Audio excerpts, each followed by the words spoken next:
Bonjour, bienvenue. Ravi de vous accueillir pour cet échange sur la digitalisation de la gestion de la formation. Vous m'entendez bien?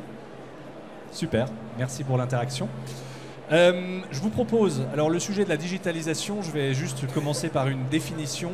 C'est quoi la digitalisation? Et la digitalisation, c'est quand on tape sur Google, tout simplement, les premiers éléments de réponse, c'est mettre de l'informatique pour optimiser et simplifier des fonctions, des professions, des actions.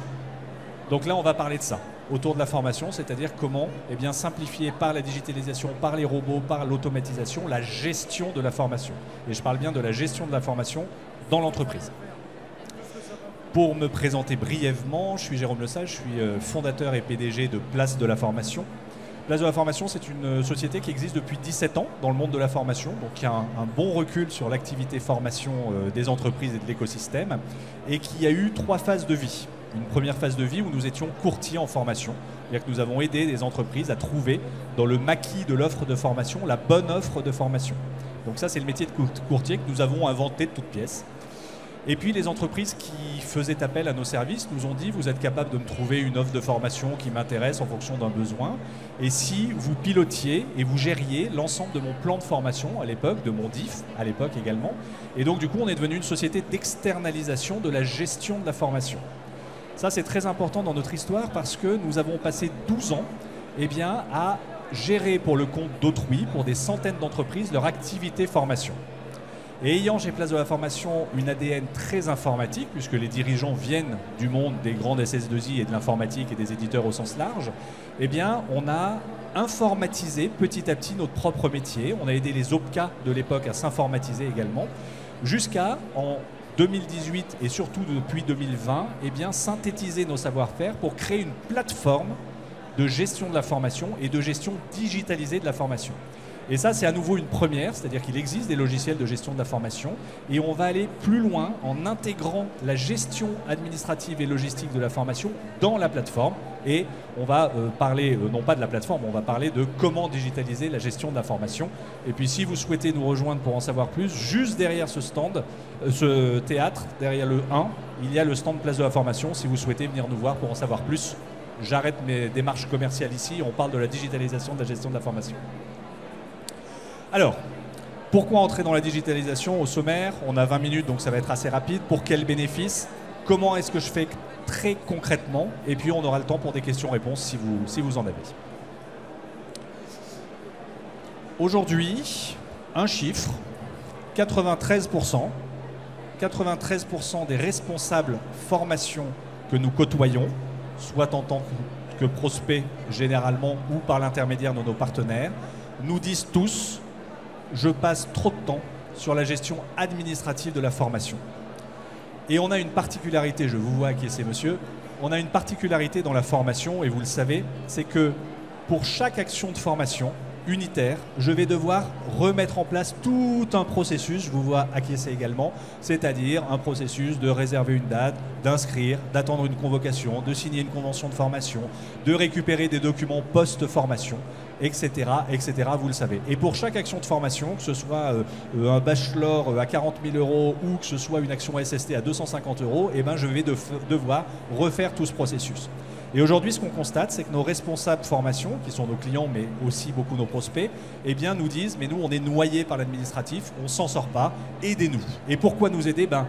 Pour faire un travail à plus forte valeur ajoutée qui est absolument essentiel dans la rétention des talents et autres que l'on doit vivre aujourd'hui, qui est la partie accompagnement du collaborateur.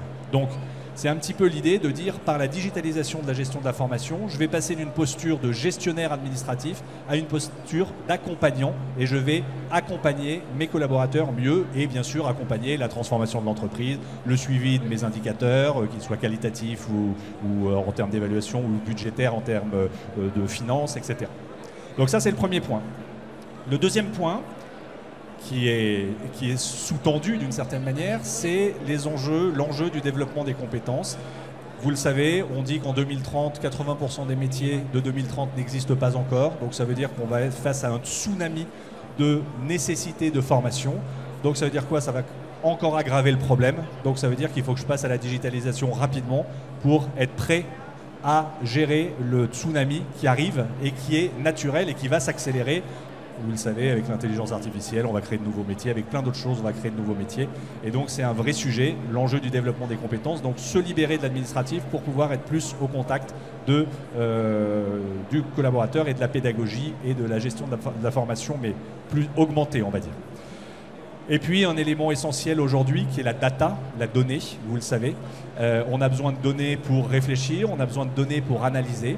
Et l'objectif, c'est de pouvoir avoir aussi un outil, une plateforme qui vous permette d'extraire cette donnée. Je vous donne un exemple, les évaluations sur des formations externes. On reçoit plein de formulaires qui émanent de plein d'organismes de formation différents. On ne sait pas quoi en faire. Et je pense quand votre DRH vous dit on évalue la formation, vous dites oui, bien sûr. Ok, mais s'il faut sortir une stat en disant bon, statistiquement sur telle population, quelle modalité pédagogique fonctionne auprès de quel organisme, etc., ça on ne sait pas le faire. Et donc l'idée, ça va être de pouvoir capter de la donnée pour se rendre plus intelligent, pour se rendre responsable formation augmenté et du coup pouvoir traiter cette donnée et améliorer le processus formation dans l'entreprise. Donc ça, c'est les 3 why, pourquoi entrer dans la digitalisation de la gestion de la formation. Alors pour quels bénéfices? Je vais changer un petit peu de place.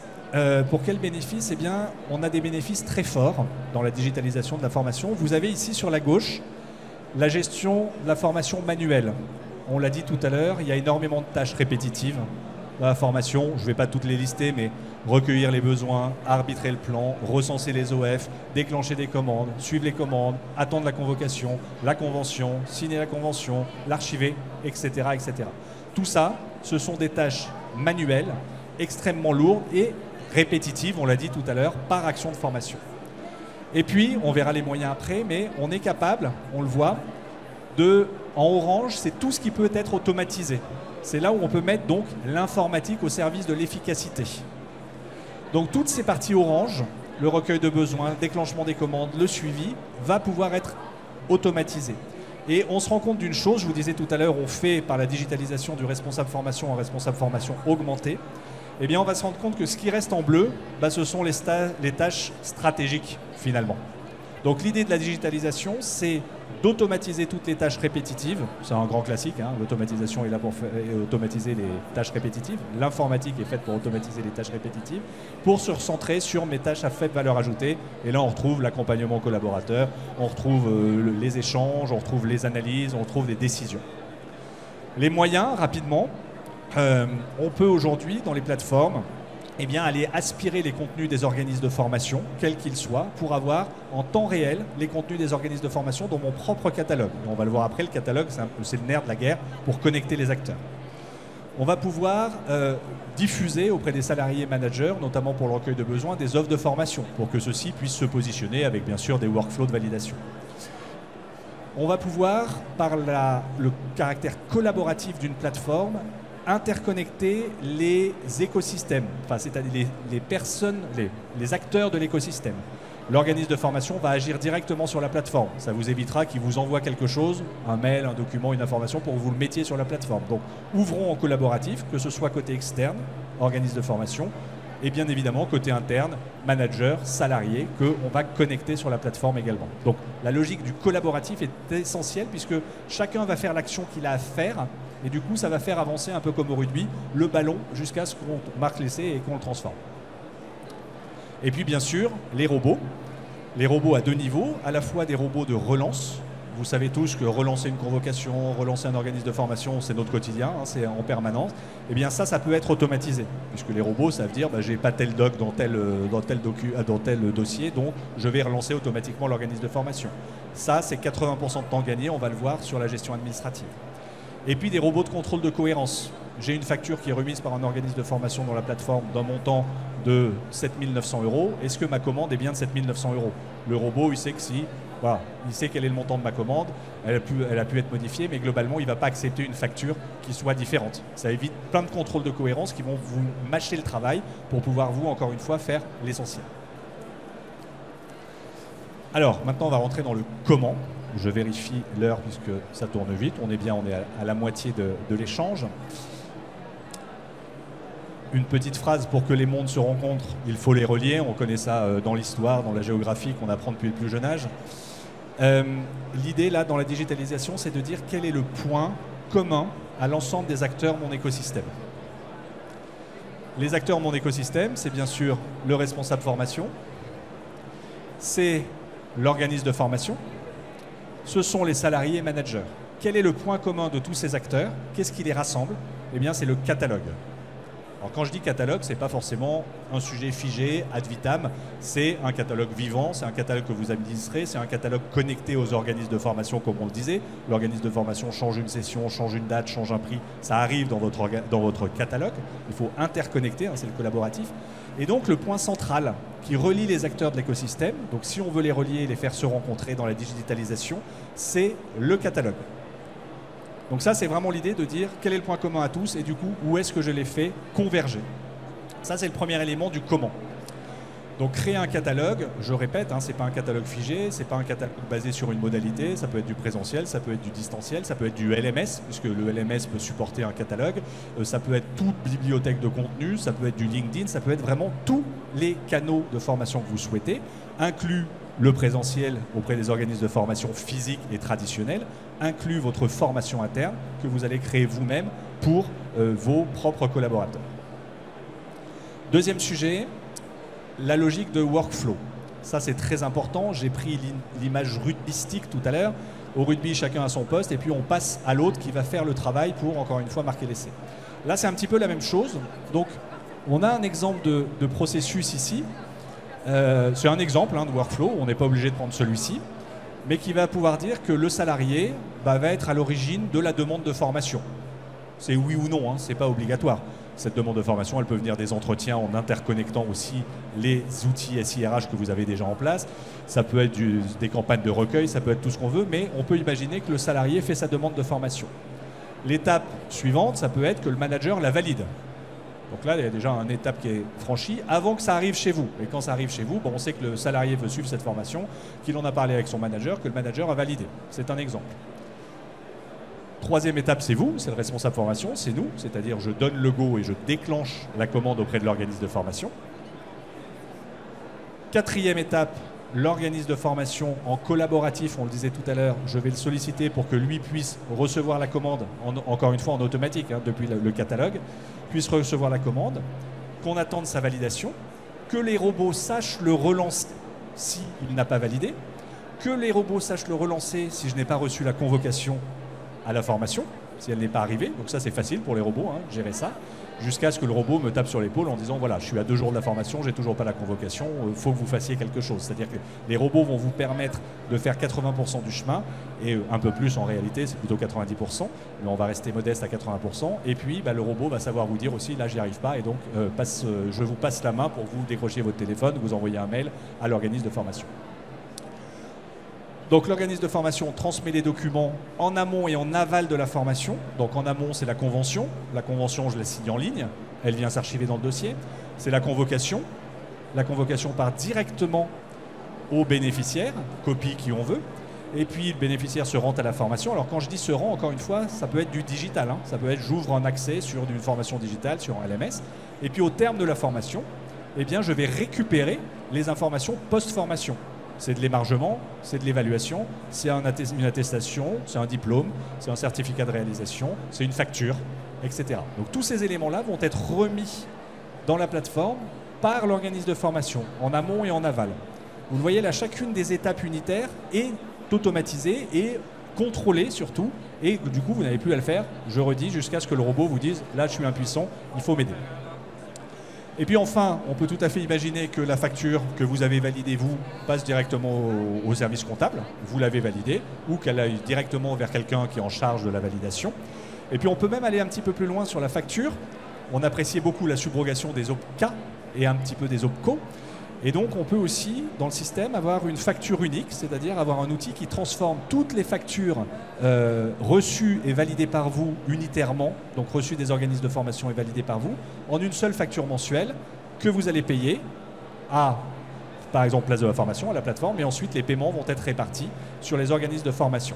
Ça, c'est une option dans la plateforme Place de la Formation qui permet de vous décharger toute la partie contrôle des factures, gestion des factures, paiement.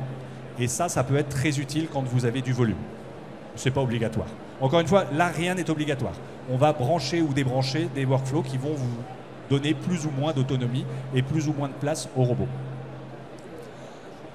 Là, on a fait un cycle complet où vous voyez, c'est exactement par rapport au slide d'avant, c'est-à-dire que j'ai automatisé tout ce qui pouvait l'être. Et globalement, je suis un responsable formation qui a gagné 80% de temps sur sa gestion de la formation, pour se consacrer à ses missions qu'on fait les premiers slides plus stratégiques. Toujours dans le comment, alors la dématérialisation des informations et des documents est induite par ce que je viens de dire. L'idée, c'est qu'on ne vous envoie plus par mail des éléments que vous mettez dans la plateforme, mais au contraire, ce sont dans le collaboratif les organismes qui remettent les docs, qui sont contrôlés et qui sont donc du coup dématérialisés. Et puis, je veux insister sur un dernier point qui est la data dont on parlait tout à l'heure. Aujourd'hui, j'aime beaucoup cette phrase de Bob Parsons ici. Bob Parsons, c'est le fondateur GoDaddy, c'est un très gros hébergeur américain, donc hébergeur de données, qui dit « tout ce qui est observé et mesuré s'améliore ». Et donc, la data va nous servir à ça. Cette data, elle peut être qualitative, c'est les évaluations, par exemple. Elle peut être à chaud, à froid, que vous allez pouvoir automatiser par la plateforme. Ça, c'est important aussi, de dire à chaque action de formation, je l'évalue. On disait tout à l'heure qu'on avait des questionnaires très divers de la part des organismes. Et si je faisais mes propres questionnaires pour évaluer ce que j'ai envie d'évaluer à chaud et à froid. Là, pareil, je vais stocker de la data et mes collaborateurs vont pouvoir déclarer que oui, ça s'est bien passé, que non, que etc. Et toute cette data va être stockée pour améliorer le qualitatif. Donc là, je suis au niveau de la partie qualitative évaluation. Et puis, bien évidemment, dans l'observation de la data, j'ai toute la partie quantitative, donc ça c'est la partie budgétaire, c'est la partie des respects des délais des organismes de formation et plein d'éléments qui vont me permettre, au-delà d'avoir mes KPI, mes indicateurs en temps réel, et ça c'est très important parce qu'on n'est pas dans une logique d'un logiciel dans lequel je vais saisir des choses ici. On est dans une logique de flux continu d'informations temps réel. Parce que quand un organisme a remis sa facture, on va considérer que la facture est terminée, qu'elle doit être payée si vous l'avez validée. Quand un organisme remet sa convocation, on passe à l'étape d'après, c'est-à-dire que c'est la formation est à venir. Donc en temps réel, vous avez une vue de votre activité formation. Et ça va vous permettre, encore une fois en tant que responsable formation augmentée, d'aller vraiment travailler sur quelle formation fonctionne bien, pour quelle population, à quel prix, est-ce que je paye le bon prix, est-ce que je dois rechallenger l'organisme de formation, est-ce que cet organisme de formation, au-delà du prix, au-delà de la qualité pédagogique, a une vraie qualité de gestion administrative. Parce que c'est très facile de savoir qui est en retard sur la remise des docs, les convocations qui n'arrivent pas, etc. Donc toutes ces choses vont vous permettre de régler petit à petit votre activité et de rentrer dans un processus d'amélioration continue. Voilà, je crois qu'on est... Oui, il nous reste 2 minutes, 3 minutes. Est-ce que vous avez des questions? Vous pouvez flasher le QR code pour nous rejoindre si vous le souhaitez. En espérant que celui-ci fonctionne parce que notre QR code de démo de l'autre côté ne fonctionne pas. Vous allez me dire, d'ailleurs je veux bien voir sur quoi vous arrivez. Ah, parfait. En flashant sur le QR code, vous accédez à une démonstration de 6 minutes. Donc avec le brouhaha ambiant, ça ne va pas être l'idéal, mais gardez-le. Et en 6 minutes, vous allez voir la plateforme, globalement, ce que notre plateforme est capable de faire sur la partie digitalisation de la gestion de la formation. Ça dure 6 minutes, c'est rapide, puis après vous êtes sur le site, vous vous baladez si vous souhaitez. Et vous avez ici tous les éléments de contact si vous souhaitez aller plus loin. Est-ce que vous avez des questions? Le rythme était un peu soutenu, j'en conviens.